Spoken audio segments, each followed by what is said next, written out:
This is how Marlin Firmware shows how they make a 3D printer. Make people buy the DIY kit, tell them to download the firmware and follow the instructions and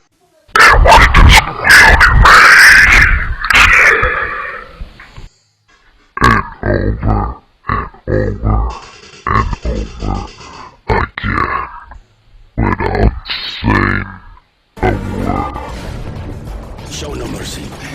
Oh!